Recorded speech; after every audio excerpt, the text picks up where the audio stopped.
Auditeurs de Noyen Dodo, bonjour. Aujourd'hui, nous allons parler d'un savoir ancien, un savoir africain, qui souvent est mal compris, parfois rejeté, mais qui pourrait être une véritable ou l'une des clés les plus puissantes de notre compréhension du monde. Nous allons parler du Ifa, Fa ou Afan.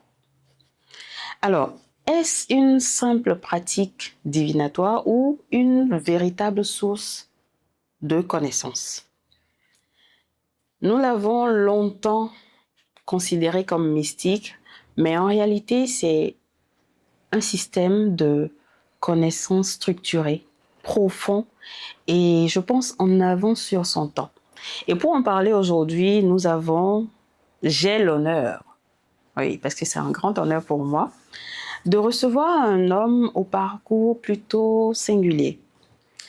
Il est poète, il est chercheur indépendant, il est penseur et il s'est dévoué, il s'est donné pour mission de faire de la vulgarisation du Ifa sa chose. Je veux parler, vous le connaissez, de Le Petit Poète. Je l'appelle affectueusement tonton. Je vous parle de Monsieur Gatien Aouamano, qui est en face de moi, que je suis en train d'admirer, je suis en train de contempler. Vous n'aurez pas cette chance-là, vous le verrez à travers vos écrans. Doyen, bonjour. Bonjour Avlessi, bonjour à tous les auditeurs de Noyen Dodo, à la grande famille de ceux qui sont en quête d'éveil. Alors, ma première, je vais pas appeler ça préoccupation, mais c'est une curiosité personnelle, je vais dire. Comment est-ce que un profane, si je veux suivre vos propres mots, un profane, architecte de formation, animateur radio, poète, se retrouve à consacrer plus de 15 ans de sa vie à la vulgarisation de Ifa? C'est simplement une affaire de conscience identitaire, je dirais. Et pour illustrer ma posture, je vais vous donner deux images. Imaginez que vous êtes dans une barque qui va à la dérive. Le pilote de la barque n'en a même pas conscience, il ne voit même pas le rocher qu'il va bientôt heurter. Est-ce que vous pouvez vous taire? Votre vie est en jeu et la vie de tous les passagers est en jeu. C'est un peu dans cette situation que je me suis retrouvé quand j'ai découvert à 53 ans. J'avais vécu plus d'un demi-siècle. J'en ai 70 aujourd'hui. Ouais. Quand j'ai découvert dans un livre la puissante sagesse que nos ancêtres nous ont léguée à travers Ifa, Fa, Afan, comme vous l'avez dit tout à l'heure. Et donc, j'en profite pour vous dire, pour vous parler du livre dans lequel qui m'a ouvert les yeux. Et paradoxalement, il a été écrit par un non-voyant.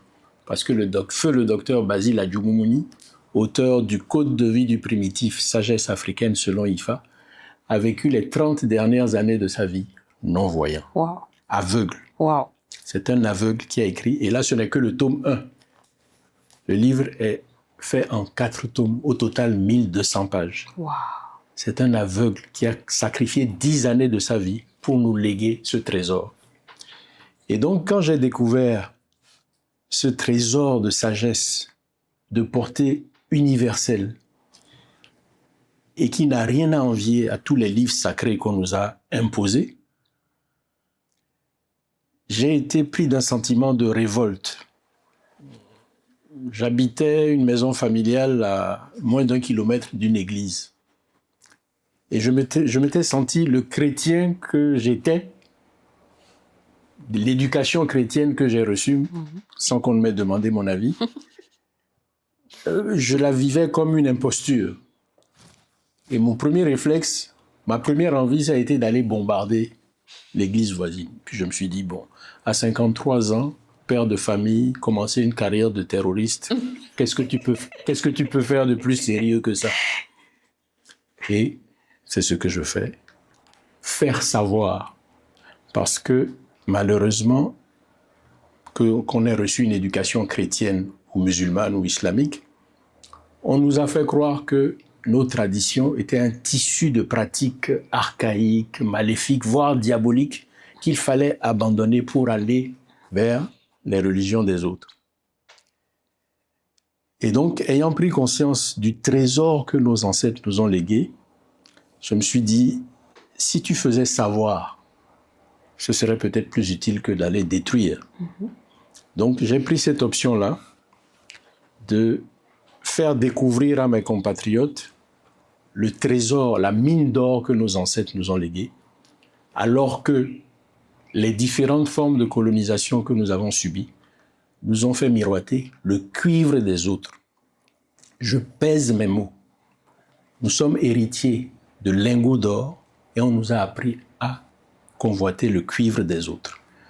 Face à ce scandale anthropologique, je me suis dit, qu'est-ce que tu as de mieux à faire que de révéler le trésor? Donc, j'essaye de le dépoussiérer, de le rendre accessible. Et c'est ainsi que les 4 tomes du livre source faisant 1200 pages, eh bien, moi, j'ai proposé en 2019 un ouvrage de 110 pages qui est un digest du Code de vie du primitif, parce que c'est mon livre source, c'est vraiment le livre qui m'a inspiré. Et ce travail de vulgarisation que j'ai fait résulte de mon compagnonnage avec l'auteur. Parce que pendant les 10 dernières années de sa vie, à partir du moment où je l'ai rencontré après avoir lu ce livre, notre collaboration est devenue de père à fils. Il a été mon père spirituel, il m'a beaucoup enseigné. Et donc, je me suis efforcé de comprendre l'essence de ce savoir-là et de le rendre accessible au grand public pour réconcilier ceux dont je faisais partie avec ce trésor-là. On ne peut pas, c'est une situation scandaleuse. Être héritier de lingots d'or et courir après le cuivre des autres, c'est pas possible. C'est choquant. C'est blaouteux, comme disent les jeunes d'aujourd'hui. Donc, voilà pourquoi je me suis engagé dans cette dynamique de vulgarisation, faire savoir le trésor que nos ancêtres nous ont légué. Noble mission. Si vous devez aujourd'hui expliquer le Fa à un profane de façon très simple, comment le feriez-vous? D'abord, je citerai le docteur Basile Adjumoumouni, à qui j'ai posé cette question au tout début de nos échanges en 2009. Selon mon humeur, je l'appelais Pépé ou Tonton. Il dit, mais Tonton, en une phrase, si je dois expliquer le Fa dans une conférence, qu'est-ce que je dirais? Qu'est-ce que tu me suggères de dire? Il a pris une grande respiration, il a médité un petit peu, et puis m'a dit, le Fa, c'est l'éthique de la relation. Le Fa, Ifa, Afan, c'est l'éthique de la relation. Et je l'illustre par un schéma simple. Imaginez la calandre d'une marque de voiture allemande luxueuse que tout le monde connaît, mais dont je ne dirai pas le nom pour ne pas faire de publicité. C'est une étoile à 3 branches dans un cercle métallique. Alors, figurez-vous cette étoile à 3 branches et placez l'être humain, l'homme avec grand H au centre. De la naissance à la mort, qu'on soit femme ou homme, jeune ou vieux, blanc, jaune, rouge, noir, tout être humain est confronté à ces 3 problématiques existentielles-là. La première, je suis en relation avec vous par la parole et vous avec moi par l'écoute. C'est la relation de l'homme à ses semblables. C'est le pôle créature en bas, à gauche. À droite pour vous qui êtes en face. Et puis nous sommes en relation avec l'environnement. Nous respirons l'air, nous nous nourrissons de la terre, nous avons besoin de l'eau pour vivre, ainsi de suite. Donc, l'environnement et la nature, c'est le pôle création. D'accord. Et enfin, l'homme est en relation avec un 3e pôle, c'est quand on commence à méditer, à se demander quel est le sens de notre existence. L'invisible, le cosmos, le divin. C'est le pôle créateur. Donc 3 pôles. créature, création et créateur. Eh bien, le système de savoir qu'est Ifa, Fa ou Afan apporte des réponses à ces trois problématiques et c'est un tort d'assimiler le Fa à l'art divinatoire ou à la géomancie. Malheureusement, la plupart des lettrés ont découvert le Fa dans des livres écrits par des colons. Il y en a un qui est célèbre, le livre de Bernard Maupoil, La géomancie sur la côte des esclaves. Donc, le réflexe de tous les instruits, c'est le Fa, c'est la géomancie, le Fa, c'est la géomancie. Eh bien, vous allez découvrir à quel point la géomancie n'est qu'une des 6 disciplines proposées par le système de savoir Ifa. Sur le pôle créature, sagesse et éducation, qui relève de la dimension exotérique et profane du Fa. Ok. Sur le pôle création, écologie et pharmacopée. Donc, sagesse et éducation, c'est les règles du vivre ensemble, d'où le titre, le code de vie. Sur le pôle création, écologie et pharmacopée. Écologie, vivre en harmonie avec la nature, la préserver pour la transmettre intacte aux générations suivantes. Et contrairement à l'approche destructrice du monde occidental, qui exploite, pille, dévaste, nous respectons la nature. Donc c'est l'écologie. Ce ne sont pas les Occidentaux qui ont inventé l'écologie. Nos ancêtres la pratiquent depuis la nuit des temps. Et la pharmacopée, c'est la connaissance des éléments de la nature, les minéraux, les plantes, mais les plantes en particulier, d'abord pour se nourrir et aussi pour se soigner. Donc la pharmacopée africaine est l'ancêtre de la pharmacie moderne et de la médecine. Et enfin, sur le pôle créateur, c'est là qu'on retrouve la géomancie, l'art divinatoire, et la spiritualité, notre vaudou. Donc le Fa, c'est sagesse et éducation dans la dimension exotérique et profane, écologie et pharmacopée, divination et spiritualité dans la dimension ésotérique et initiatique. Il faut que les choses soient claires dans l'esprit des gens. Quand on est profane, comme moi, mais qui étudie cette science ancestrale, on peut la décrire. Mais je ne peux pas vous parler de écologie, pharmacopée, divination et spiritualité. Je n'ai pas la compétence. D'accord.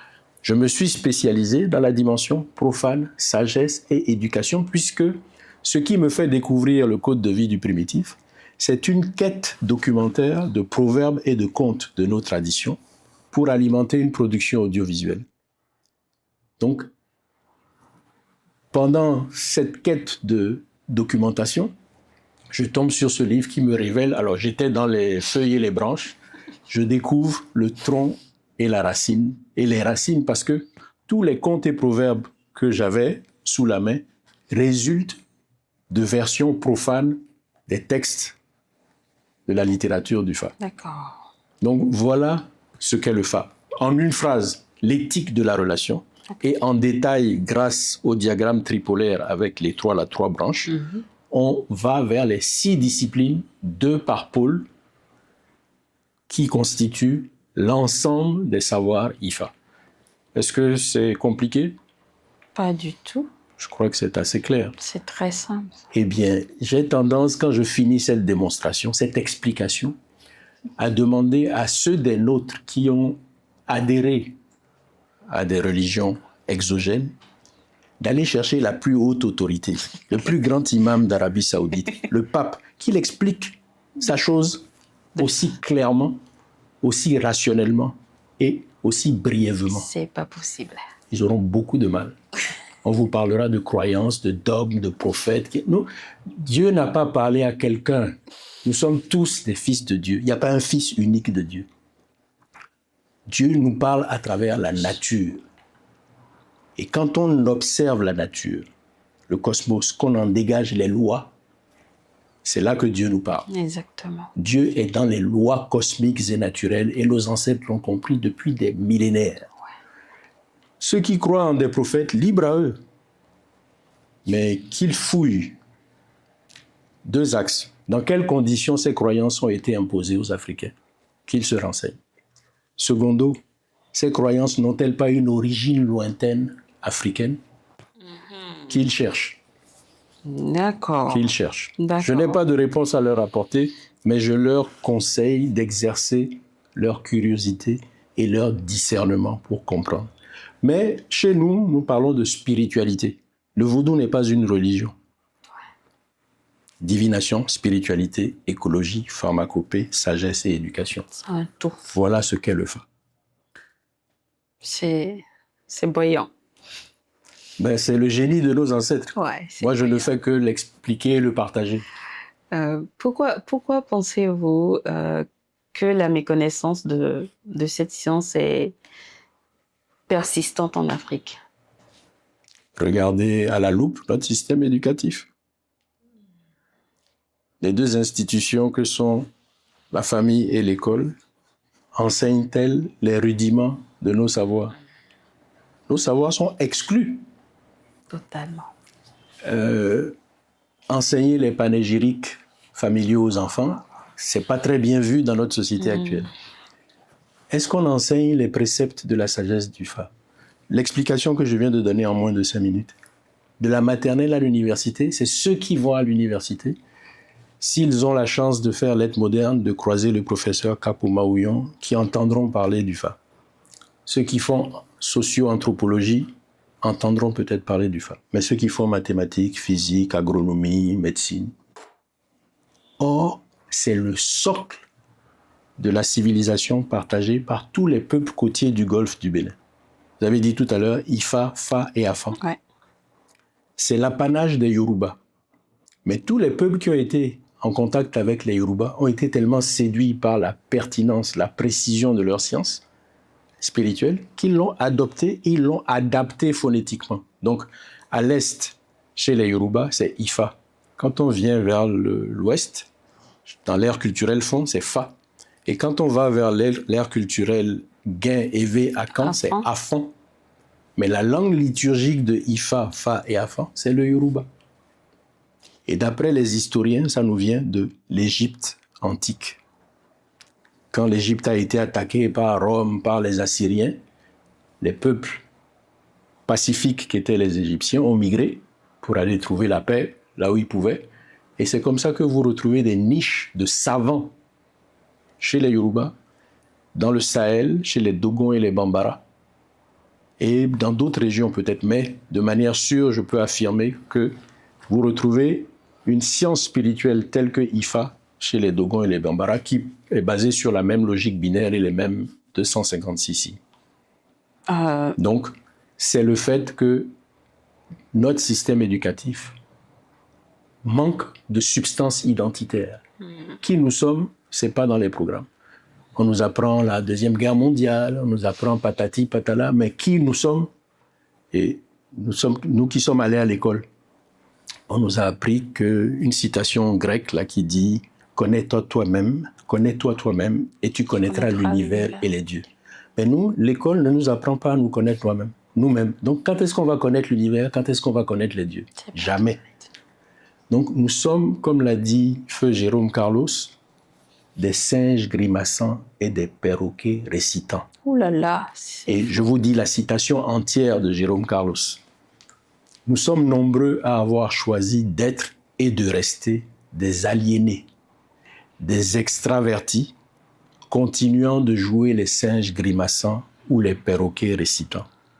Avec un tel système éducatif, comment voulez-vous qu'on ne produise pas des singes grimaçants et des perroquets récitants? Oula, ça fait mal. Donc, il faut qu'on se réveille. C'est pourquoi j'ai été heureux que vous m'ayez invité à venir partager des repères sur nous-mêmes. Ouais. Parce que nos ancêtres avaient du génie. Parlons de génie. Vous avez dit quelque chose tout à l'heure qui a fait tic dans ma tête. Vous avez parlé de binaire et des 256 signes du Fa. C'est vrai que j'étais déjà tombée sur une vidéo de vous très célèbre parlant de ça. Est-ce que vous pouvez rappeler à nos auditeurs le lien que vous faites entre le binaire et le Fa? Mais avec grand, non pas plaisir, mais plaisir. Je suis content de vous faire dire. J'espère que vous riez de l'autre côté aussi, parce qu'il faut qu'on reste relax. Alors, je vous ai expliqué la dimension tripolaire du système de savoir qu'est le Fa. Ouais. Mais il est structuré par une logique qui est symbolisée par l'instrument qu'utilisent nos Babalao, Bokono, Aono. Malheureusement, le vocabulaire colonial nous a désigné ce bel objet comme un chapelet divinatoire. Ça ne mérite pas du tout le terme chapelet. Parce qu'un chapelet, c'est un instrument qui sert à égrener des prières. Oui. Ça ne sert pas à égrener des prières. C'est un écran d'affichage. C'est l'ancêtre de nos téléphones portables, de nos ordinateurs. Et je vais vous l'expliquer.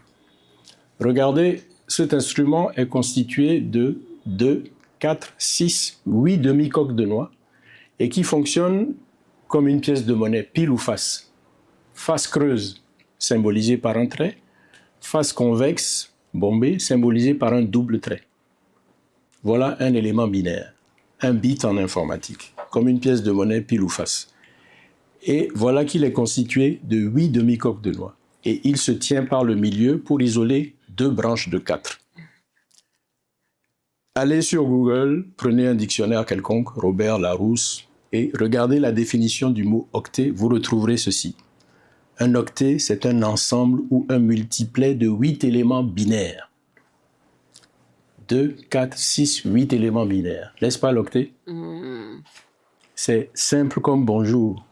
Voilà que nous, Africains, depuis l'Égypte antique, nous manipulons l'octet. 4000 ans avant l'ère chrétienne, selon les historiens. Donc 4600 ans avant Mahomet, l'Africain jouait avec le binaire. Mais il ne le sait pas parce que des siècles d'esclavage, de colonisation ont effacé sa mémoire et il appelle ça Akolé, mais il ne sait pas que c'est l'octet.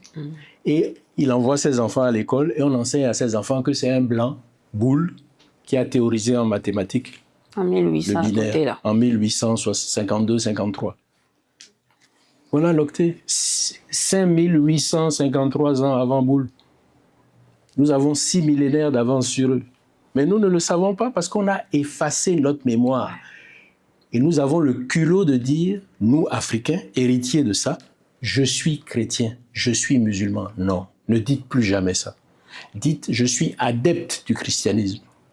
Je pratique l'islam. Mais quand vous dites, je suis chrétien, je suis musulman, vous dites pratiquement, je suis crétin, je suis l'autre. L'islam, c'est la religion des Arabes. Le christianisme, c'est la religion des Européens. Documentez-vous pour savoir dans quelles conditions des Africains sont devenus adeptes de ces religions-là. Et vous m'en direz des nouvelles. Nous sommes héritiers d'un savoir phénoménal. Le système IFA, c'est la mère des sciences.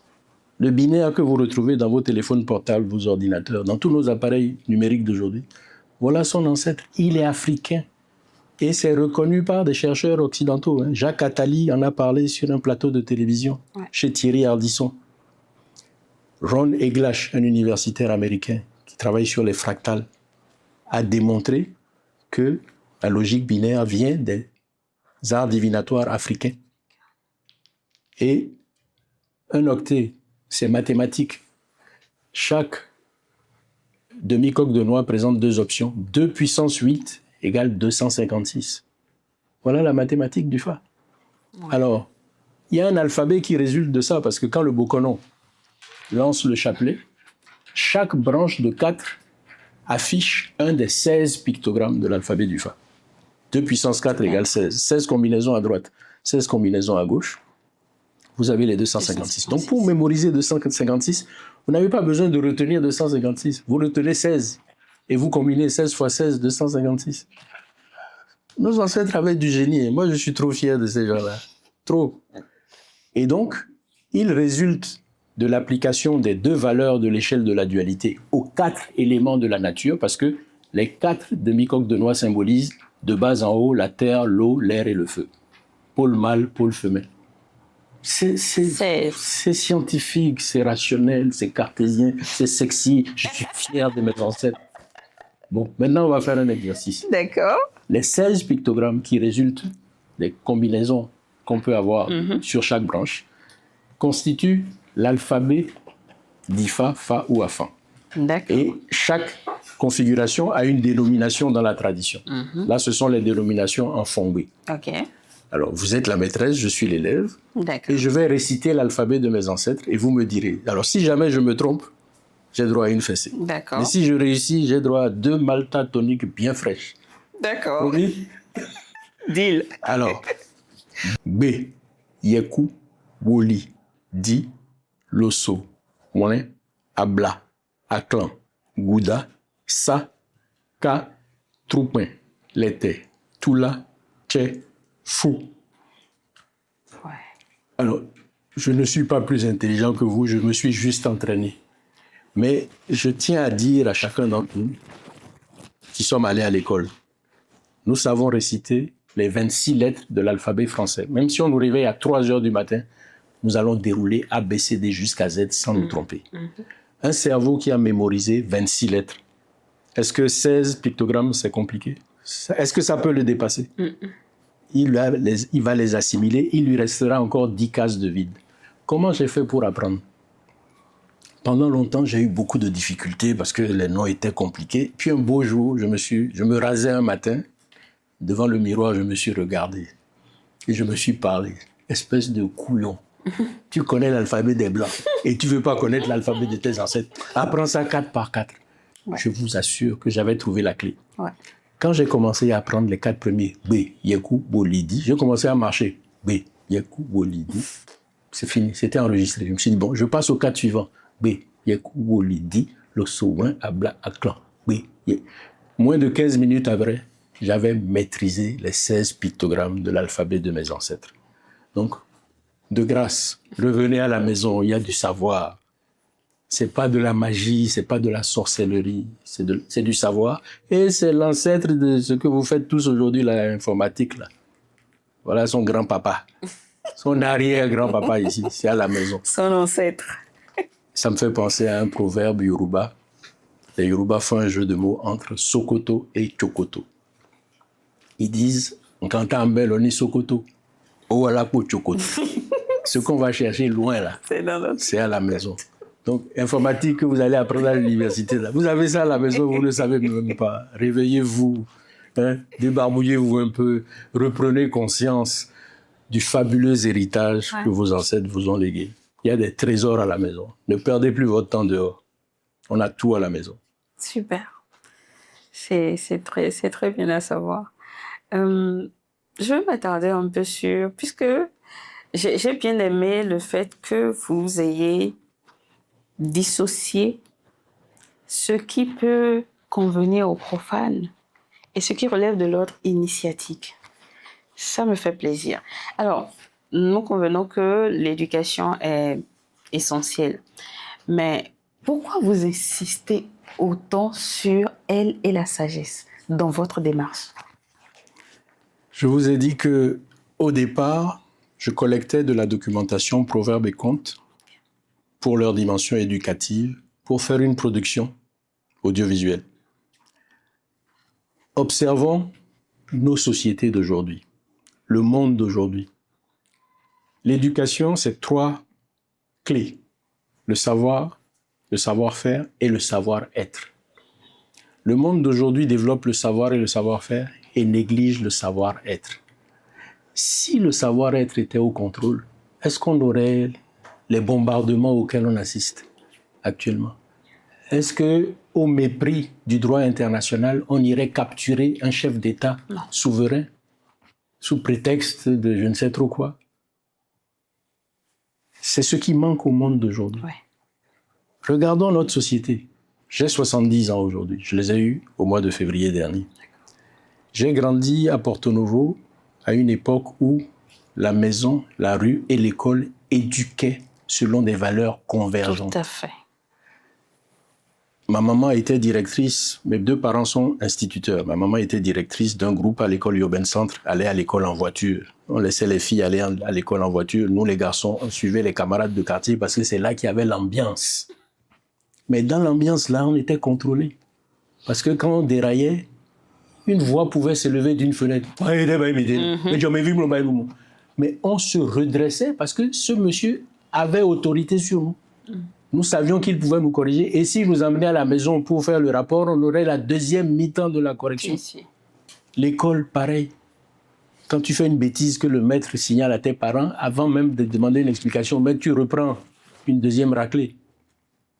La maison, la rue et l'école étaient 3 institutions éducatives cohérentes et convergentes. Est-ce qu'on assiste à ça aujourd'hui? Donc, je suis témoin du recul de l'éducation populaire. Notre société n'éduque plus. On regarde les dirigeants, c'est des fous. Alors, la sagesse, elle est là. Les règles du vivre ensemble, nos ancêtres les ont codifiées dans un système tripolaire de savoir, avec une trame binaire. Et en plus, dans leur génie, ils ont structuré ça de manière tellement mathématique. Donc, je me suis dit, bon, ouvre les yeux à ces gens-là pour qu'ils redeviennent un peu plus sages, un peu plus raisonnables. On va à l'église, on va à la mosquée, on chante l'amour du prochain. Est-ce qu'on pratique l'amour du prochain au quotidien? Non. Mais l'amour du prochain est là. Ici, on ne te dirait jamais, va taper le voisin. Ouais. C'est maîtrise-toi, contrôle-toi, contrôle ta parole. Je vais vous dire le poème que j'ai composé qui illustre l'éthique de la parole. C'est l'osso Aklan, la combinaison 5-8. L'éthique de la parole. La parole n'étant pas visqueuse comme la bave, si tu l'avales, ce n'est absolument pas grave. Ouais. Mais quand elle est dite, tu dois être brave. Quand tu as dit, il faut assumer. Ouais. Si ta parole n'est pas plus belle que le silence, mieux vaut te taire que de causer des nuisances. Mais quand par malveillance tu la craches, faisant de bien vilaines tâches, sais-tu ce que ainsi tu gâches? Mensonge, médisance, jalousie et calomnie, mieux vaut se taire que de cracher des vilainies. Qu'est-ce qu'il y a de diabolique dans ça là? Rien. On ne peut pas enseigner ça à l'école. Bien sûr. Dès le CE2, on peut enseigner ça à un enfant. Tout à fait. Mais on n'utilise pas ces outils-là, on se perd. On a tout à la maison. Quand tu as Mbeloni Sokoto, Owala Kochukoto. Tout est à la maison. Donc, mon travail consiste, et justement, j'utilise mon don de la plume, ma facilité à produire des vers, pour illustrer les préceptes des 256 sagesses du Fa, pour pouvoir les enseigner facilement. Et grâce à Dieu, j'ai commencé en 2011. En 2023, j'ai fini les 256 poèmes. Wow. Donc, je prépare un certain nombre de produits culturels qui vont permettre de vulgariser. Alors, imaginez un coffret qui contienne un chapelet. Moi, j'appelle ça l'idéographe, parce qu'il permet d'afficher des idéogrammes. Chaque branche affiche un pictogramme. Deux pictogrammes donnent un idéogramme. Et c'est là que ça génère du sens dans les différents dictionnaires, dans les 3 pôles. Dans le coffret, il y aura un chapelet, enfin, un idéographe pédagogique. Il y aura un jeu de 16 cartes avec les 16 pictogrammes de l'alphabet du Fa. Et puis, il y aura un recueil avec les 256 poèmes. Imaginez qu'on soit 3 à jouer, vous, moi et un troisième. Vous jouez le rôle de la Bokonon, vous jetez le chapelet. Okay. Le deuxième, avec les cartes, identifie l'idéogramme qui est apparu. Ah, qu'est-ce qui est apparu là? Tac, tac. Que dit la sagesse de tac, tac? Et on va chercher dans le recueil. Et on lit le poème et on le commente.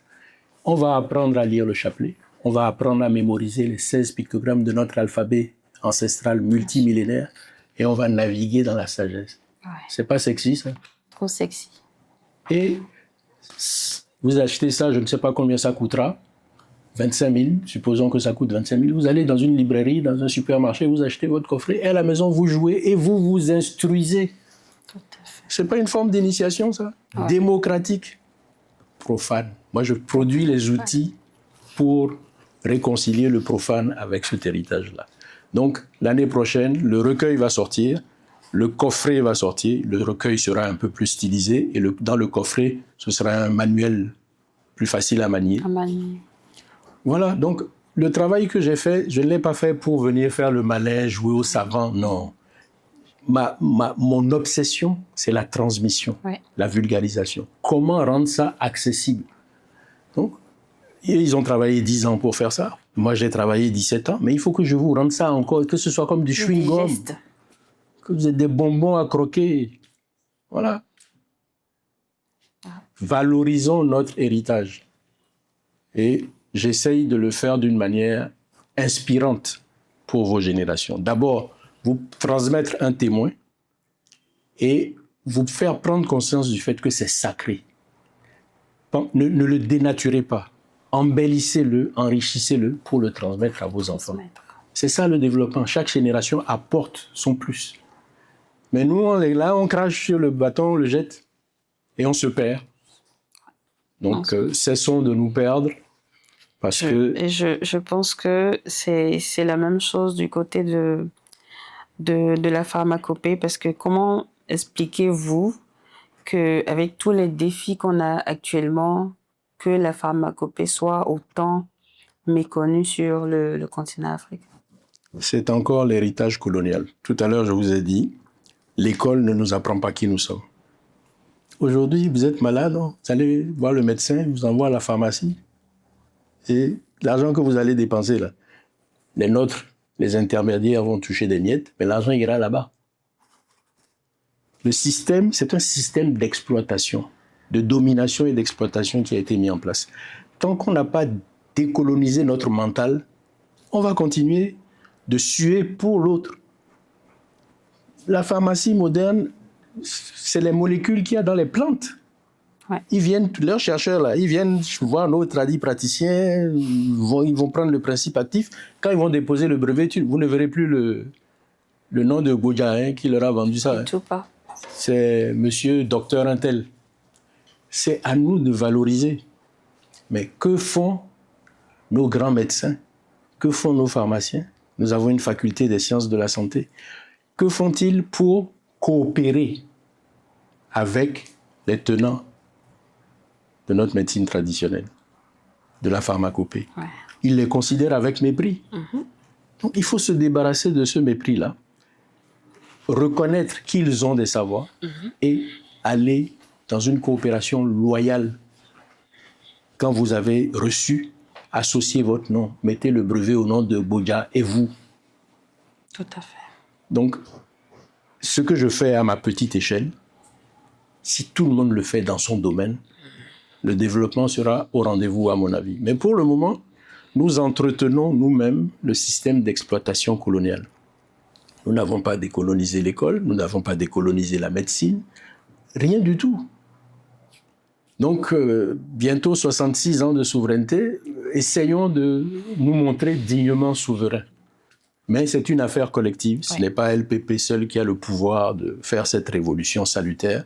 C'est ensemble que nous le ferons. Et je pense que le travail d'éveil de conscience que vous faites, que je fais à ma manière, s'il finit par porter, nous atteindrons la masse critique de Béninois qui vont redresser la barre. Il faut empêcher la barque d'aller cogner le rocher. Mais là, nous sommes à la dérive. Le danger, là, chaque jour, on va vers le danger. Mais avec arrogance. Hein. En plus. C'est ça qui est le drame. Alors, est-ce qu'on peut considérer le FA comme une science sociale? Avant d'être une science spirituelle, est-ce qu'on peut le considérer comme une science sociale? Il n'y a pas de hiérarchisation. Le FA, c'est tout. Sagesse et éducation, la science sociale est là. Ouais. Divination et spiritualité, la spiritualité est là. Écologie et pharmacopée, la médecine, l'agronomie. Donc, tout est dedans. Hein. Tout est dedans. Tout est dedans. Mais que chacun vienne voir de près, en se débarrassant des préjugés dévalorisants et essaye, moi j'ai fait ma part dans le domaine profane, mais que les médecins, les pharmaciens, là, ils aillent travailler avec les... Mais je crois que certains le font déjà. Hein. Oui. Il me semble que quelqu'un comme le professeur Mélégan, celui qui fait Happy Palu, je crois que c'est des gens qui collaborent avec nos tradis praticiens. C'est ça l'avenir. Allons vers nos racines. Nous avons tout. Mais utilisons les savoirs qu'on a acquis dans l'autre éducation. Moi, ce que je dis en français, je ne sais pas le dire en Goumbé. Parce que je n'ai pas appris à lire et à écrire le Goumbé. Je parle le Goumbé de la rue.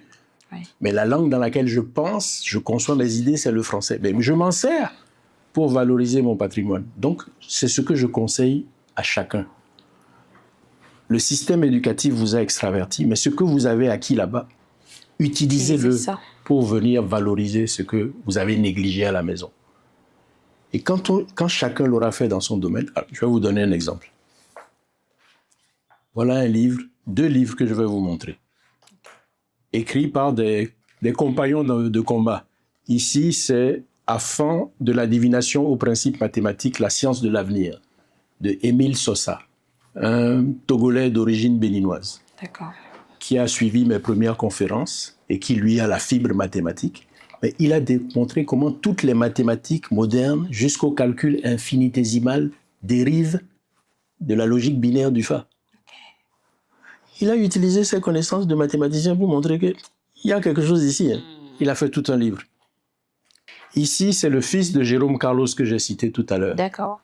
Fa, fractal et finance. Frank Carlos, docteur en économie. Il a fait sa thèse de doctorat d'État en économie quelques semaines après avoir enterré son père en janvier 2024. Le 3 février, il était à l'université Gaston Berger de Saint-Louis du Sénégal et il présentait sa thèse. Alors, lui, c'est celui qui m'a le plus bluffé. Wow. Il a montré comment les 256 signes du Fa sont une sorte de condensé de toutes les courbes boursières au monde. Ce qui se passe en bourse, les fluctuations boursières, là, quelles qu'elles soient, elles se ramènent à une figure dérivée d'un des 256 idéogrammes du Fa. Je vous explique simplement. Les idéogrammes du Fa sont des combinaisons de 1, 2, 1, 2. Donc, 1, il considère que c'est une hausse, 2, une baisse. Donc, s'il y a ici, par exemple, 2, 2, 2, 1. Donc, baisse, baisse, baisse, hausse. Et puis, de l'autre côté, ce sera hausse, hausse, hausse, baisse. Donc, baisse, baisse, baisse, hausse, hausse, hausse, hausse, baisse. Donc, chacun des 256 idéogrammes, il en a fait une figure fractale, des figures brisées comme ça. Et il les a posées sur un tableau. Et vous savez d'où lui est venue l'idée? Son père lui a offert quelques clés d'IFA. D'accord. Il a lu avec beaucoup d'intérêt, il a souhaité me rencontrer. Et chaque année, quand il venait en vacances, on échangeait. Et il a retenu une phrase de nos échanges. Je lui ai toujours dit, la sagesse du Fa est une encyclopédie de la condition humaine. Et je me suis expliqué simplement. Qui que vous soyez, quelle que soit votre préoccupation, quand vous allez à la consultation, c'est une des 256 sagesses qui vous indique le chemin du salut. Exactement. Donc si on éduque nos enfants à ces sagesses-là, surtout par les petits poèmes faciles à retenir, vous les avez outillés pour faire face à toute éventualité. Vous m'avez arraché le mot. Oui. Donc il s'est dit, et si j'essayais de voir ce que ça donne en finance? Et il a fait un tableau avec les 256 figures fractales. Et maintenant, il a commencé à prendre la bourse de Tokyo, de Paris, le Nasdaq, le CAC 40. Chaque fois qu'il en prend une, regarde la figure, il appelle ça le principe d'autosimilarité. Enfin, il utilise des termes un peu savants. Mais quelle que soit l'allure de la courbe, il trouve son équivalent dans les 256. Vous vous rendez compte? Fa, fractal et finance. Ouais. Donc, la prochaine phase de sa recherche, maintenant qu'il a fait cette démonstration de manière convaincante, c'est de voir comment les préceptes du Fa, convertis en termes économiques et financiers, peuvent guider les boursiers. Les boursiers. Ah, là, c'est pas le moment de vendre ces actions-là. Il faut attendre. Voilà des motifs de recherche. Donc, comme le dit un chercheur camerounais que j'admire, Mbok Bassong, la science commence quand on a fait de sa propre culture un objet de connaissance. Ouais. Voilà Gracien Romenou, Frank Carlos et Emile Sosa qui ont fait de leur culture un objet de connaissance et qui produisent de la connaissance et qui la partagent, qui la rendent disponible. Mais au départ, voilà notre maître. Les codes de vie les primitifs. Parce que tous, après m'avoir lu, se sont précipités pour acheter le livre source, évidemment. Ouais. Donc, dans nos bibliothèques familiales, là, il y a de la matière. Hein.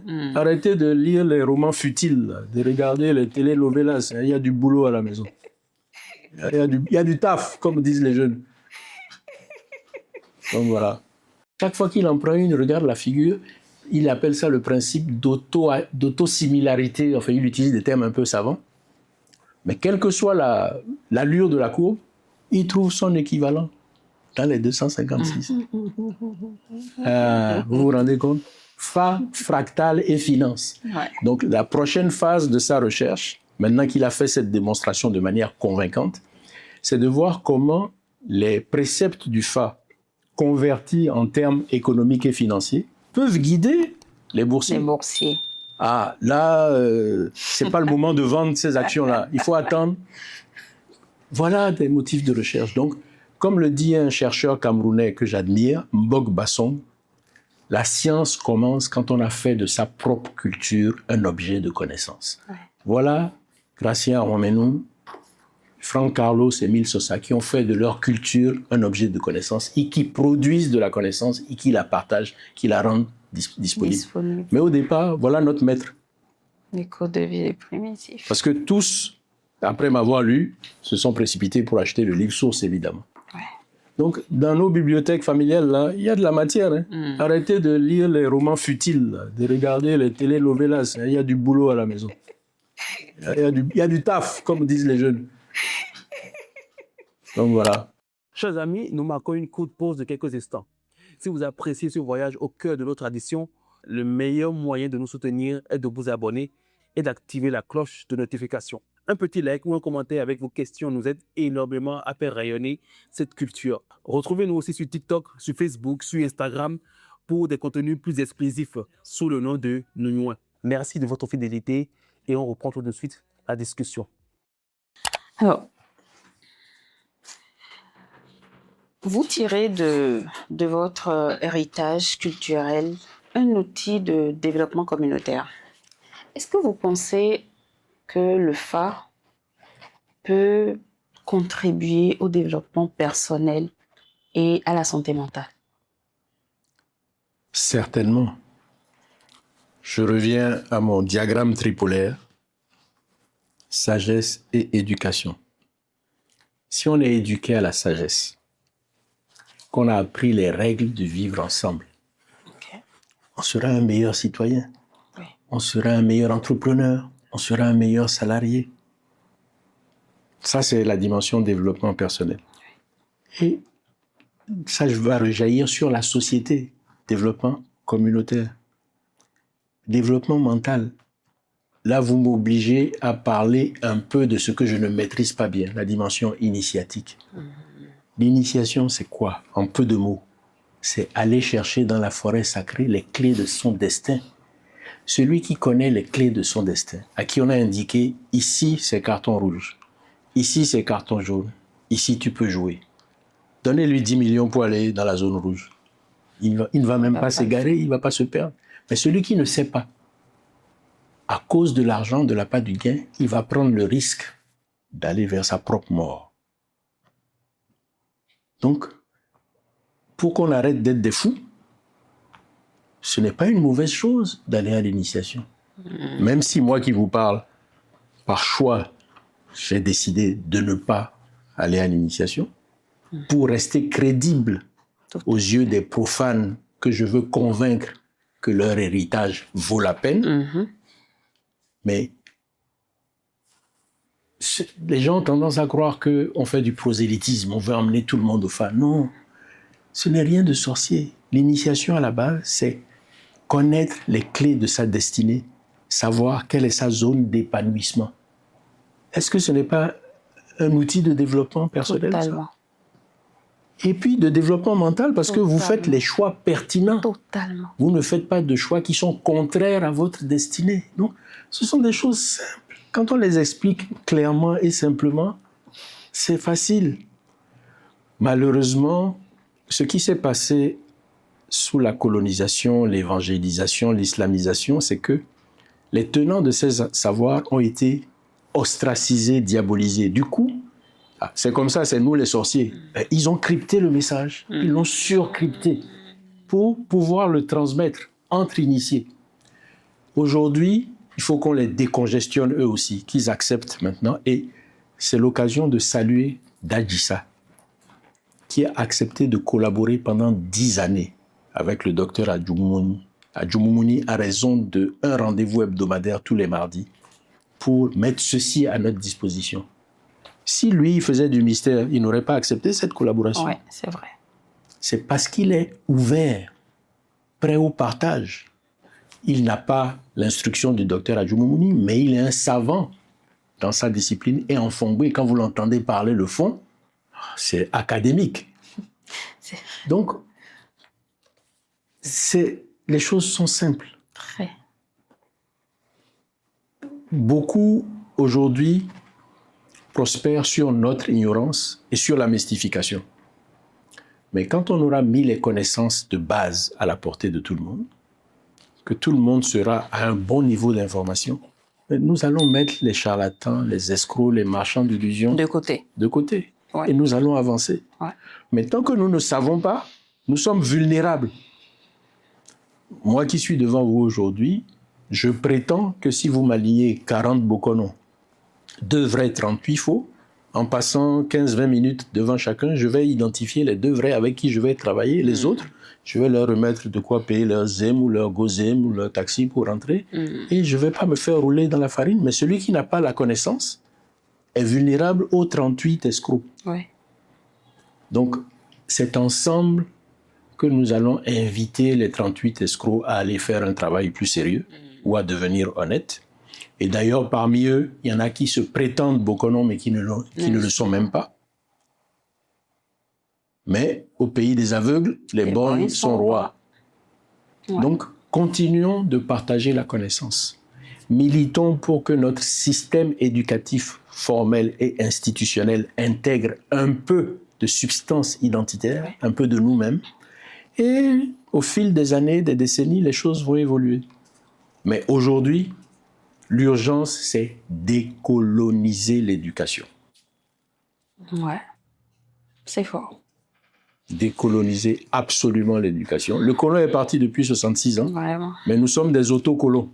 Mais est-ce qu'il est vraiment parti? Point d'interrogation. Grande question. Ici, nous ne faisons pas de politique. Nous parlons de Tout culture. à fait.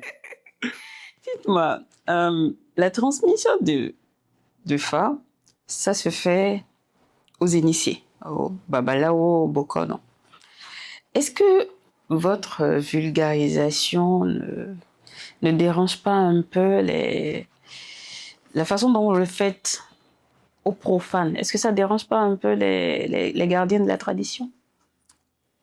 Je ne pense pas. Et je vais m'expliquer très simplement. Celui qu'on peut considérer comme le pape du Fa dans l'ère culturelle fond, Dadissa, dont l'ancêtre, il y a 3 siècles, en 1715, a institutionnalisé le Fa à la cour royale du Dahomey, sous le roi Agadia, a collaboré ici. D'accord. J'ai collaboré avec l'auteur. Au bout de 2 ans, il m'a mis en contact avec Dadissa, qui depuis 15 ans m'instruit et ne m'a jamais obligé à aller à l'initiation. Et j'ai eu l'occasion de vous dire, quand nous préparions cet entretien, que Dadissa, à la 2e conférence que j'ai organisée et que je lui ai demandé de parrainer, m'a surnommé Favi Yuki. Parce qu'il me dit... Et ensuite, professeur Yuki. Yuki donc. Et quand chemin faisant, j'ai développé mes diagrammes explicatifs. La première conférence, c'était le 6 février 2020 au Golden Tulip. J'ai invité Da. J'ai demandé aux organisateurs de le placer au premier rang. Et quand on m'a donné la parole, avant de prononcer le moindre mot, je suis allé m'agenouiller devant lui en disant à l'assistance et aux organisateurs, chez nous, quand on veut parler d'un savoir devant les maîtres, on va leur demander la permission. Tout à fait. Et Dan, je n'avais pas prévenu. Donc il me dit vraiment, remets-nous à un bloc en tête. Et il m'a donné sa bénédiction et je suis revenu parler. Donc, si le pape me soutient, ouais. je ne crains personne. Et puis, je ne suis pas dans une démarche d'usurpation. J'ai été clair. Je travaille, je me concentre sur la dimension exotérique et profane. J'apprends des choses sur le domaine ésotérique, mais ce n'est pas mon objectif. Je m'instruis, mais ça, c'est pas des choses c'est des expériences qu'il faut faire à titre personnel. On ne joue pas avec le sacré. D'accord. Selon moi. D'accord. Donc, je reste concentré sur la dimension profane. Et ce que je peux gêner, c'est peut-être les 38 faux, là. Parce que je gâte leur business. Je vous instruis. Oui. Et je vous rends moins vulnérables à leur dérive. Oui, c'est vrai. Ceux-là, je peux les déranger. Mais ce n'est pas ça qui me fait le plus peur. Tant que la haute autorité du Fa apprécie ma démarche, continue de m'instruire, me donne de la force, moi je continue le combat. Ok. C'est une préoccupation personnelle. Hein. Vous avez dit que vous n'étiez pas initié. Je fais partie de ceux qui pensent que nous gagnons tous à s'initier.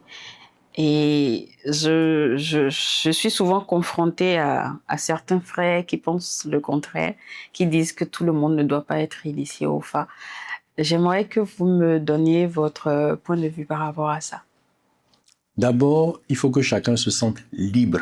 Oui, Le Fa ne s'impose pas. tout à fait. Le Fa vous propose un système de savoir. Vous êtes libre d'y aller adhérer. ou de ne pas y aller.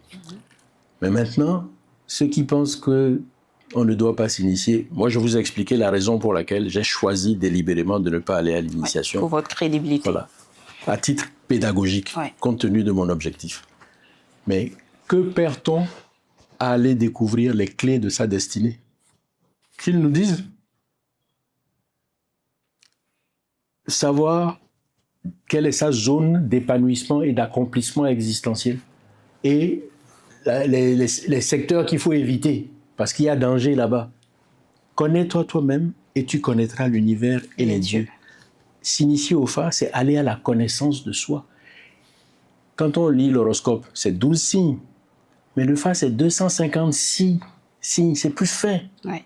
Et chacun de nous a son existence régie par un de ces signes avec des codes. Donc, et je ne suis pas allé à l'initiation, mais je me suis documenté et mes maîtres m'ont appris un peu le processus. C'est l'initié lui-même à qui on apprend la manipulation des noix et qui va, dans la forêt sacrée, déterminer son signe. Donc, personne ne vous fait... Il n'y a pas de tricherie. Vous vous êtes purifié et pur que vous êtes, l'esprit vous a guidé pour déterminer votre signe. Maintenant, vous revenez avec le signe et les grands érudits vous disent voilà ce qu'il faut éviter, voilà où tu vas t'épanouir. Qu'est-ce qu'on perd à ça? Enfin, bon, mais chacun reste libre. Mais moi, je pense que nous gagnerions à tous nous initier et du temps de nos ancêtres, avant qu'on ne soit abrutis par la colonisation arabo-musulmane ou euro-chrétienne, tout le monde était initié. Merci. Tout le monde, dans notre univers là, tout le monde était initié parce que c'est un outil, c'est une boussole, un outil d'aide à l'orientation existentielle. Un guide. Un guide, le code de vie. Donc vous avez le code pour votre existence. Bon, vous êtes libre de vous en priver. C'est votre choix. Parfait. Mais à mon avis, bien que non initié, je souhaite que dans 2 ou 3 générations, l'initiation devienne la norme chez nous.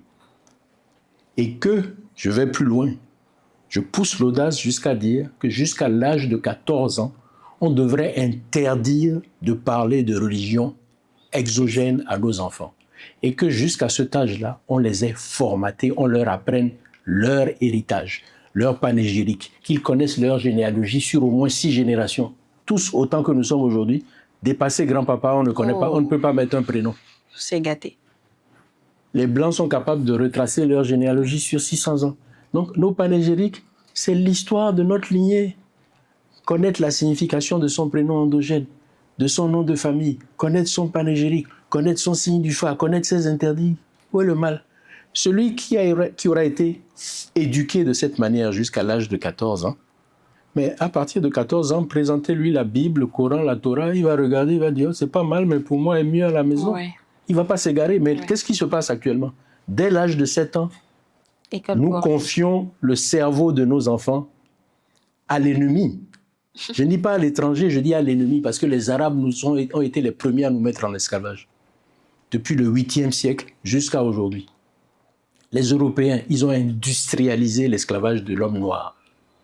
Le bateau qu'on est en train de nous construire à Ouida, c'est pour nous rappeler cette page sombre de notre histoire. Et nous n'avions pas plus de valeur qu'un âne. Et c'était légal, parce qu'ils avaient des lois qui autorisaient ça. Donc, ce sont nos ennemis. Et nous préférons aller dans la croyance de l'ennemi et nous négligeons pour nous. Attends, il y a un problème, il faut qu'on se réveille. Je suis tolérant, hein, je respecte, mais je raisonne. Je demande qu'on fasse preuve de discernement. Ouais. Pour parler à Dieu, tu préfères passer par le prophète de ceux qui ont mis tes ancêtres en esclavage. Mais quand tes ancêtres viennent pour te donner des bénédictions, ils sont frustrés. Ah, ils sont partis à l'église, ils sont partis à la mosquée. Ah, Ocho, comment on va sauver nos enfants? Ils vous attendent. Revenez à la maison. Hein. Revenez à la maison. Vous ne pouvez pas continuer de vous égarer. Le christianisme, c'est bien pour l'Européen. L'islam, c'est bien pour l'Arabe. L'Africain, il a une spiritualité, il a une science ancestrale. Donc, nous, on va le négliger pour nous. Et puis, non, moi, je ne suis plus bassé de personne. Je te respecte, Européen, chrétien. Mais Africain, pardon, reviens à la maison. Ça va. Ça suffit. Revenez, réfléchissez. Utilisez votre cerveau. La croyance vous abrutit. C'est la connaissance qui vous élève et qui vous sauve. C'est clair dans ma tête. Très clair. Je suis contente de cette réponse. Je pense que je vais m'enorgueillir et puis je pense que je vais narguer un peu mes frères protagonistes avec quelques temps. Alors, Non, faut pas se... Non, on se chahute. Voilà, pourvu qu'on se C'est pour se réconcilie chahuter. C'est pour se sur chahuter. l'essentiel. C'est pour se J'ai été un chahuter. peu agressif, mais à certains moments, il faut taper du poing sur la table. Il le faut par On ne peut pas moment. continuer de s'égarer. Ah, Il le Minambo Ali sur moi. Il le faut par moment. Alors, le fa est exporté en Amérique latine, aux Caraïbes. Est-ce que vous êtes en contact avec ces communautés-là? Est-ce que vous apprenez d'elles? Qu'est-ce que vous apprenez de ces communautés-là? Bon, j'avoue que je n'ai pas particulièrement de contact, puisque D'accord. moi, je fais un travail de chercheur, passionné, de manière artisanale. Ok.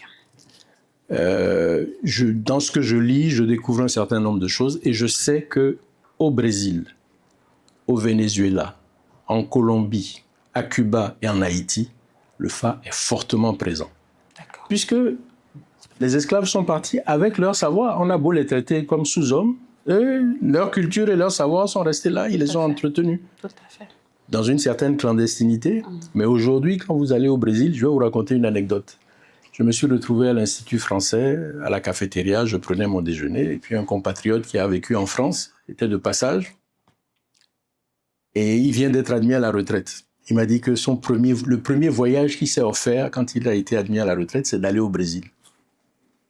Il est au Brésil, à Bahia, dans un café, il discute avec des gens, et puis à leur table, il y a un blanc qui apprend qu'il est béninois. Et qui pousse la curiosité à lui demander béninois, ancien Dahomey? Il répond oui. Il dit, vous parlez Yoruba? Mon compatriote baisse la tête. Il est gêné, parce qu'il est d'une famille Yoruba à l'origine. D'accord.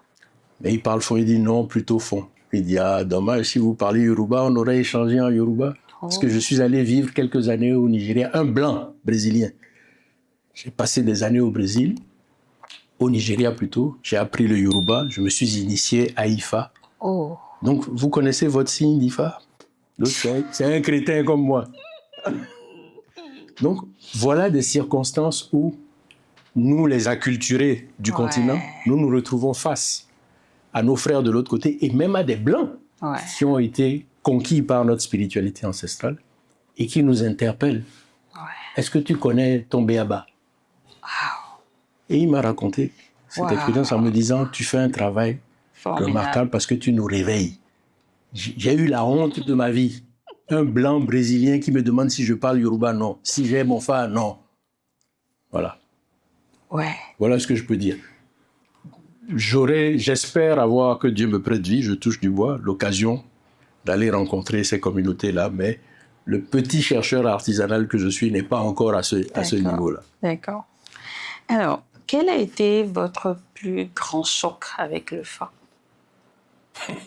C'est ma première consultation. De 2009 à 2011, j'ai étudié le fa dans le livre, j'ai maîtrisé, j'ai conceptualisé, je me sentais fort. Et j'ai demandé à Pépé Adjou, maintenant je veux voir. Quand je vous entends parler de consultation, je suis le seul bleu là, je veux voir comment ça se passe. Dadjissa était en voyage parce qu'il va souvent en Europe ou aux États-Unis où il est invité.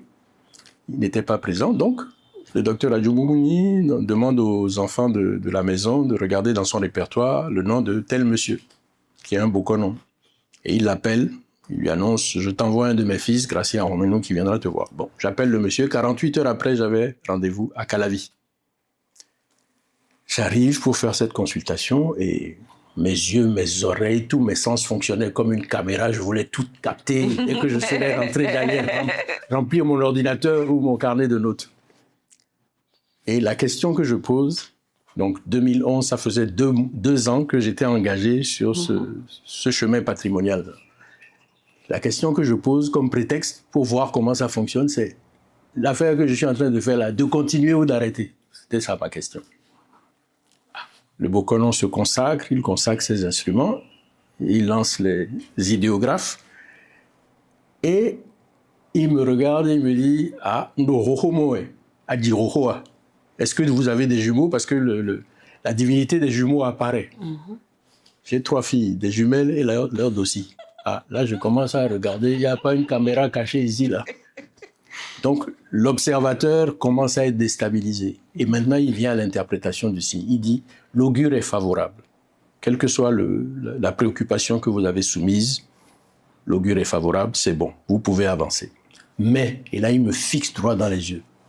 Vous et votre épouse, vous êtes séparés ou divorcés et ce n'est pas bon pour vous. Et je me souviens de l'idéogramme qui est apparu. Sa, l'osso. La combinaison 10-5. Et la fable de Sa Losso qu'il a présentée ce jour-là raconte l'histoire d'un paysan. Imaginez que cette table est un champ de 2 hectares que moi, le paysan, je dois cultiver pour nourrir ma famille. Voilà que le manche de la houe est ici et la lame est là.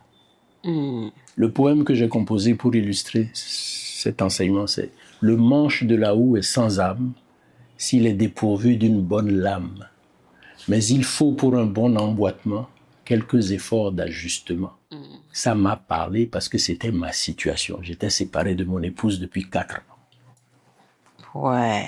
Et là, j'ai compris que c'était pas un homme qui me parlait, c'était Dieu qui me parlait à travers un système que l'homme maîtrisait. Parce qu'il ne peut pas me dire des choses aussi précises. Figurez-vous que ce jour-là, je n'avais pas prévu d'aller tendre la main de la réconciliation à mon épouse. Mais quand on a quitté Calabi, direct, j'ai dit au taximan, quartier Jacques. Mon épouse et les enfants étaient au quartier Jacques. Je suis allé la voir, je lui ai expliqué. Voilà, je suis passé à la phase pratique. J'ai fait mes premiers travaux pratiques et là, j'ai rencontré Dieu. Il y a un homme qui m'a parlé, mais lui, il est trop petit pour me dire ce qu'il m'a dit là. C'est Dieu qui m'a parlé. Donc, je suis venu te tendre la main de la réconciliation. Voilà le premier choc. Ma première consultation, le fameux scan. Il répond de manière laconique à ma préoccupation, mais il me dit, il va balayer devant ta porte. D'abord. À travers une légende dans laquelle je me suis reconnu, le manche de la houe est sans âme s'il est dépourvu d'une bonne lame. Le manche et la lame, c'est ton épouse et toi. Malheureusement, nos efforts n'ont pas prospéré, mais voilà. J'ai découvert à cette occasion la précision, la pertinence des prédictions de l'oracle. Et ça s'est confirmé au fil des expériences. Et depuis, beaucoup d'amis, même des gens que je ne connais pas, m'approchent parce qu'ils voient les éléments qui circulent sur les réseaux sociaux et se disent « Ah, avec celui-ci, on a des chances d'aller vers les vrais. » Et je les emmène chez mes maîtres, chez les Dissa. Et c'est l'occasion de saluer les 2 frères Dissa, Dadissa, qui est sur le trône de son ancêtre, et Papa Dissa, son frère cadet, qui est un Bokonon tout aussi compétent. D'accord. Et je les remercie parce que c'est eux qui m'alimentent pour que je vienne jouer à Favi Yuki. Et professeur Yuki. Merci beaucoup à eux. Alors, c'était pas du tout prévu, mais c'est au fil du développement et en ayant parcouru votre livre que ça me revient. Nous sommes en période électorale et on parle d'alternance, on parle de démocratie. Et donc, j'ai lu l'un de vos poèmes relatifs à un idéographe qui nous parle d'alternance. Et ça a fait un tic dans ma tête. Je me suis dit, en réalité, la démocratie n'est pas occidentale. Absolument pas. Et je vois de quoi vous parlez. Je vais essayer de retrouver le poème en question. Celui-là, je ne le connais pas par cœur. C'est Yeku Losso. Idéogramme Yeku Losso. Ah. Alors, effectivement, il s'agit de l'idéogramme Yeku Losso, la combinaison 2-5. Et voilà ce que dit le poème qui résume l'enseignement. La paix par l'alternance et l'altruisme. Préserver la paix exige de gouverner par équitable rotation, afin d'éviter de vaines discordes et de nuisibles frictions. Et il faut distinguer la mission communautaire visant à servir des attributs qui poussent à jouir, se pervertir et faillir. Est-ce que notre cour constitutionnelle ne gagnerait pas à puiser dans ces repères-là? Tout est dit. Donc, l'alternance, je vais vous donner une illustration concrète. Dans certaines de nos cours royales, la succession se faisait en Z. Le roi a 3 fils. Quand il meurt, celui qui lui succède, c'est ou bien l'aîné, ou bien un descendant de l'aîné. Celui qui va succéder à celui-là, ce sera ou le cadet s'il est encore vivant, ou un de ses descendants. Et ensuite, ce sera le benjamin. Quand on aura fini de parcourir, on reviendra à l'aîné. C'est démocratique.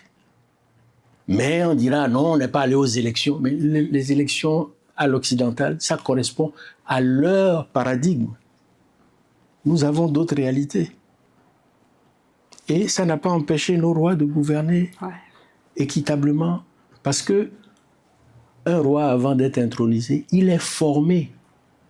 Nous avons un exemple contemporain, c'est Nelson Mandela, qui a été initié à la chefferie traditionnelle des Xhosa d'Afrique du Sud. À la mort de Mandela, vous avez vu la concentration de chefs d'État en exercice et à la retraite.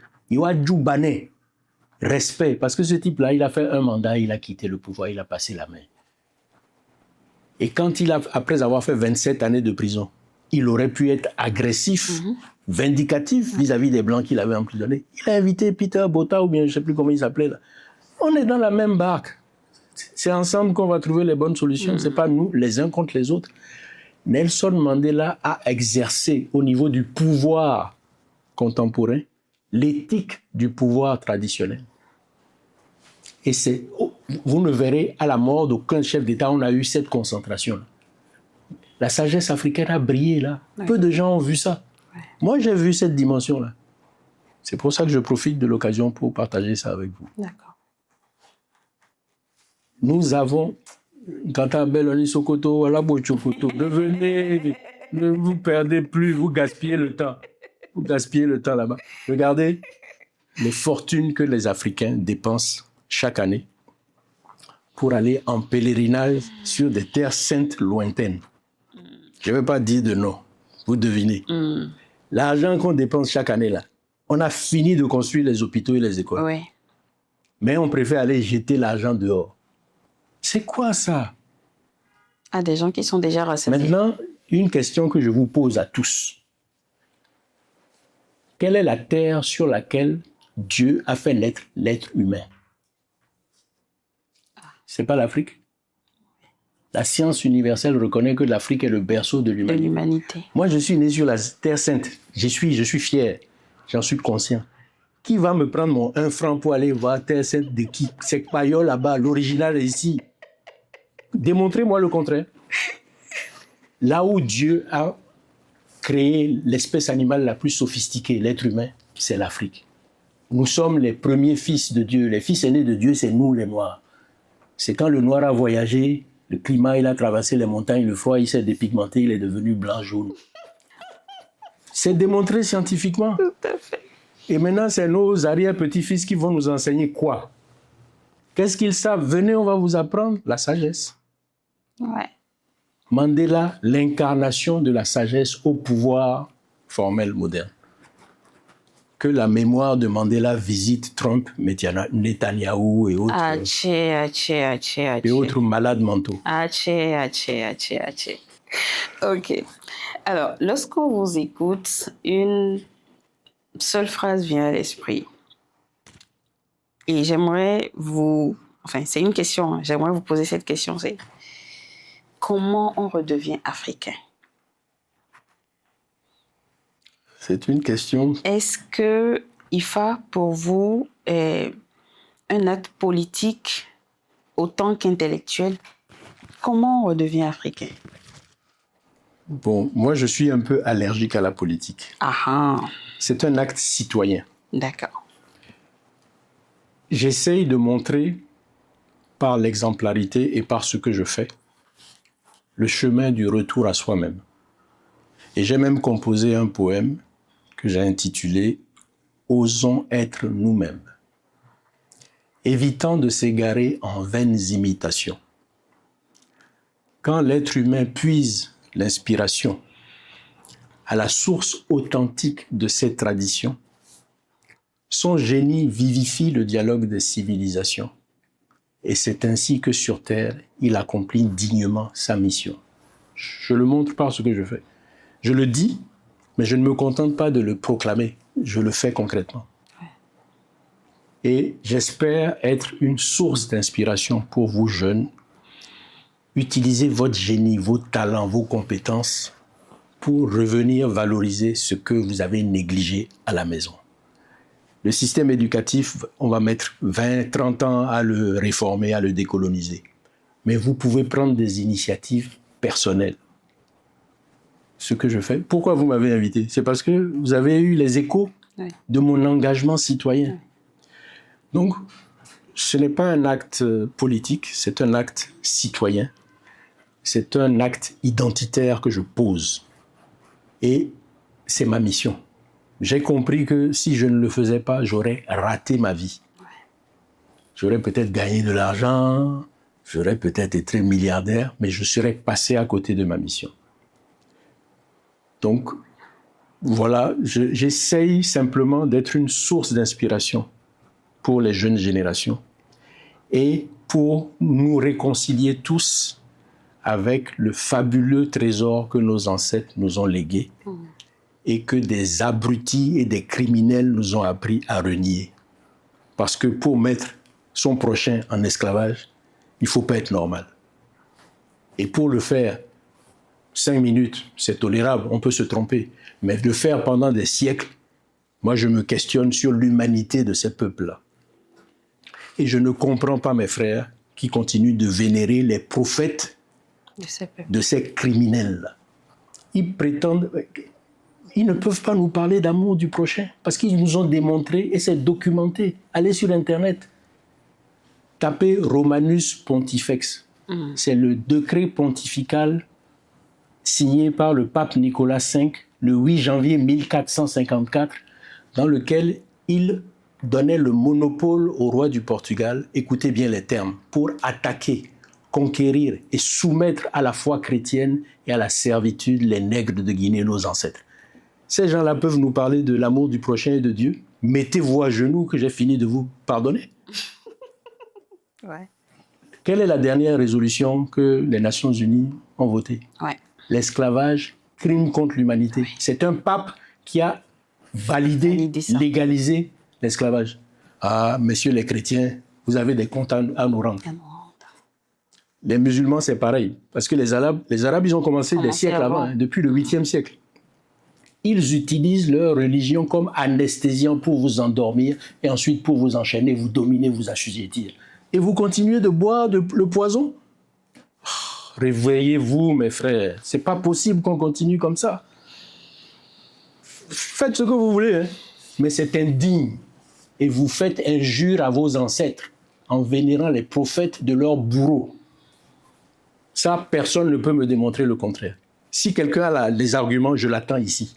Je suis prêt à tout moment qu'ils viennent m'expliquer la justesse, la pertinence de cette option-là, de vénérer les prophètes des bourreaux de nos ancêtres. Des siècles. Et c'était légal. Ah non, non, réveillons-nous, réveillons-nous. C'est pour ça que je milite pour la connaissance et la conscience plutôt que la croyance. La croyance nous fait du tort. 2 seuls pays se sont développés avec la croyance. L'Arabie Saoudite et le Vatican. Ça, c'est vrai. Il n'y a aucun autre pays. Et eux, ils exploitent la crédulité des couillons. Bon, réveillons-nous, réveillons-nous. Est-ce que vous pensez qu'il y a un espoir pour nous, les Africains? S'il n'y avait pas d'espoir, je ne ferais pas ce que je fais. D'accord. S'il n'y avait pas d'espoir, je n'aurais pas accepté votre invitation. D'accord. S'il n'y avait pas d'espoir, vous ne feriez pas ce que vous faites parce que c'est de l'engagement. Vous faites des sacrifices. Vous y allez de votre poche. Je sais ce que c'est. Il y a de l'espoir à condition qu'on soit éveillé. Raison pour laquelle je vous encourage à continuer ce travail d'éveil.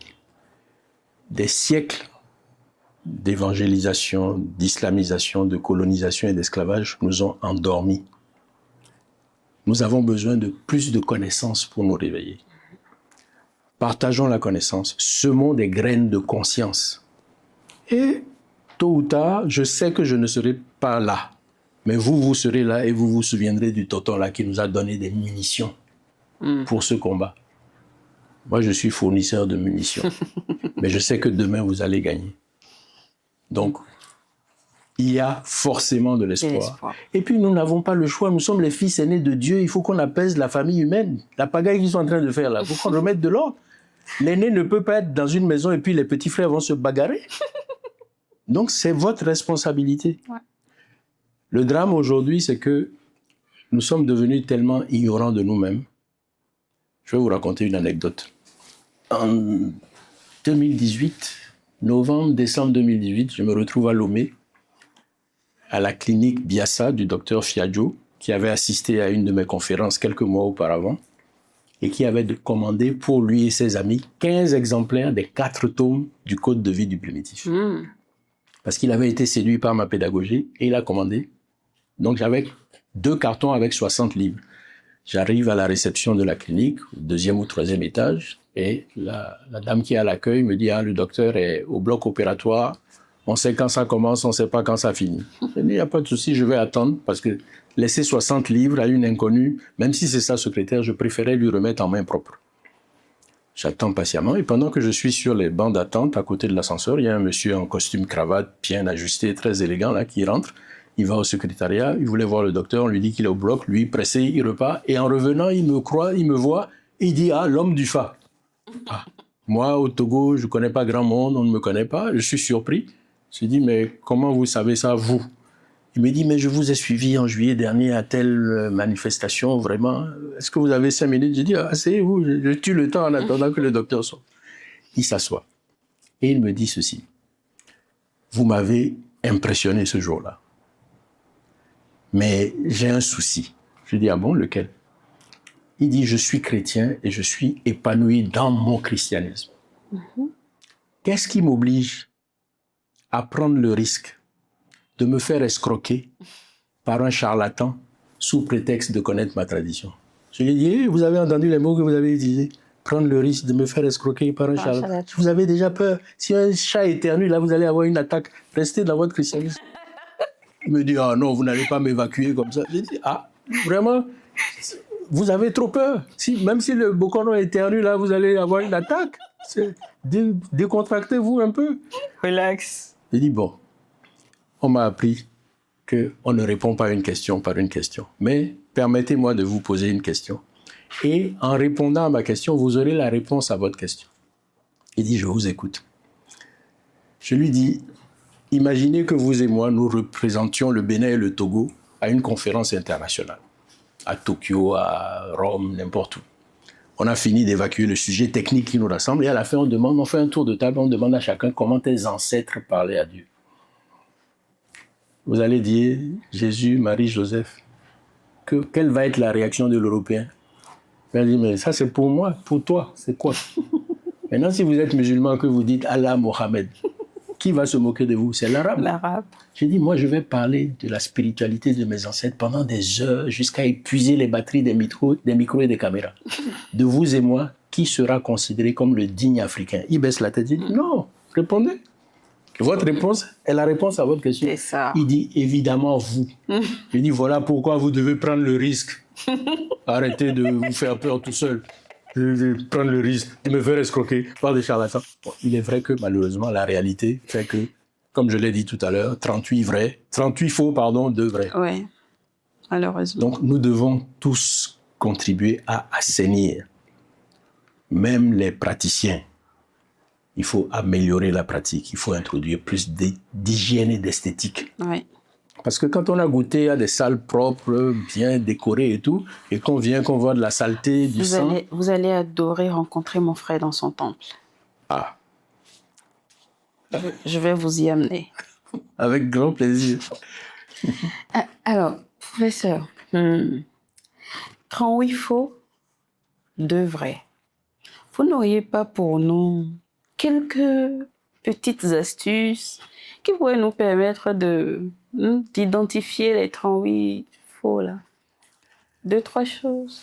Il n'y a pas d'astuce particulière. La clé essentielle, c'est acquérir la connaissance. La connaissance. Poussez votre curiosité le plus loin possible pour connaître, comprendre. Et à partir du moment... le coffret jeu dont je vous ai parlé tout à l'heure, ça va aider à décanter 50% déjà. Parce que si le monsieur lit mal l'idéographe, que vous, en jouant, vous avez déjà appris à lire. Donc, c'est l'Osoka qui est apparu, il dit que c'est ça, trou point. Vous savez que c'est un faux, celui-là. Vous n'allez même plus perdre de temps. Dans votre esprit, vous êtes déjà déconnecté. Vous allez faire juste de la diplomatie pour finir l'entretien et vous débarrasser de lui. Ouais. Donc, l'astuce essentielle, c'est aller à la connaissance. C'est notre ignorance qui est le fonds de commerce des escrocs, des charlatans et des marchands d'illusions. Allez à la connaissance.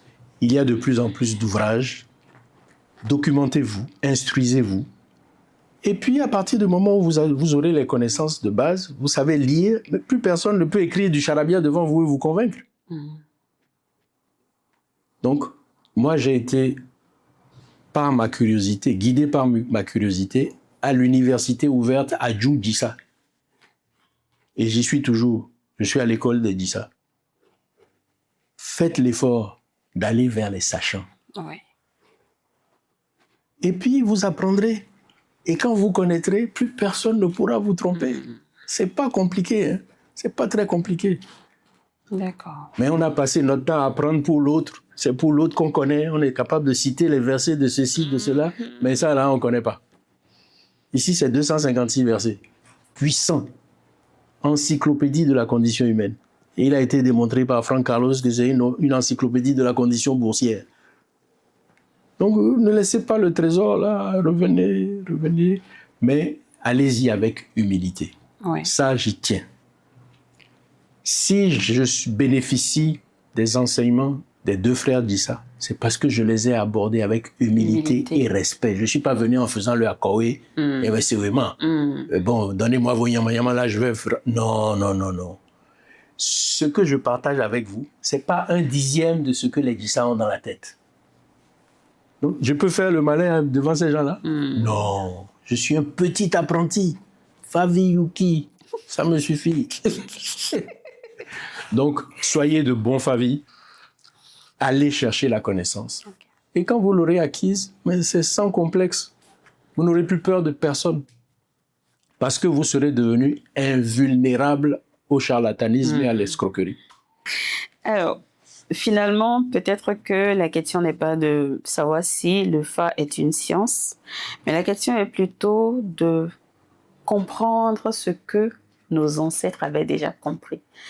Professeur, nous arrivons à la fin de notre entretien, de ce bel échange, et j'aimerais vous demander, est-ce que vous avez une pépite dans vos manches pour nous? Un dernier mot. Votre mot de fin. Déjà, je vais faire un petit rectificatif. D'accord. Je ne suis pas professeur. Oh là je là. préfère que vous m'appeliez LPP ou Favi Yuki. En fait, ce professeur, c'est pour dire professeur Yuki. Bon, d'accord. Voilà. Des pépites, j'en ai des tonnes, parce que cette histoire-là, c'est un vrai trésor.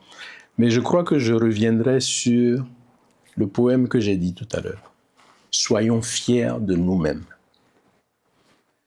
Je le répète, vous l'avez déjà entendu, mais c'est important, c'est mon dernier message que j'adresse à votre génération. Évitant de s'égarer en vaines imitations. Quand l'être humain puise son inspiration à la source authentique de cette tradition, son génie vivifie le dialogue des civilisations. Et c'est ainsi que sur Terre, il accomplit dignement sa mission. Soyez vous-même, ne cherchez pas à imiter qui que ce soit. N'imitez pas le blanc, n'imitez pas le russe, le chinois. Soyez vous-même et au rendez-vous du dialogue des civilisations, soyez capable de présenter ce qui est authentique et universel et beau pour la communauté humaine. Et nous n'avons rien de mieux que IFA. Je mets au défi quiconque de me prouver que nous, côtiers là, nous avons mieux que ça. C'est le socle de notre civilisation. IFA est inscrit depuis 2005 sur la liste représentative du patrimoine immatériel de l'humanité. La communauté scientifique internationale reconnaît ce trésor-là. Et nous sommes les derniers couillons de la Terre à le diaboliser. Réveillez-vous, c'est pas possible. Vous ne pouvez pas cracher sur de l'or et préférer le cuivre. Ça, c'est mon message à votre génération. Quand je l'ai compris à 53 ans, je me suis fait un devoir de rendre ces connaissances accessibles pour que vous ne perdiez pas un demi-siècle comme moi, mais qu'à une trentaine d'années, vous ayez les clés de votre héritage et de votre destin, parce que tout est dedans. Vous savez ce qu'il vous reste à faire? Revenez à la maison et fouillez dans votre Tchokoto, au lieu d'aller chercher à Sokoto. Alors, de toutes les façons, pour rebondir sur le poème, il y a un adage qui dit que soyez vous-même parce que les autres sont déjà occupés. Tout simplement. Merci beaucoup, tonton. Merci d'avoir partagé ce moment avec nous. Ça a été un plaisir.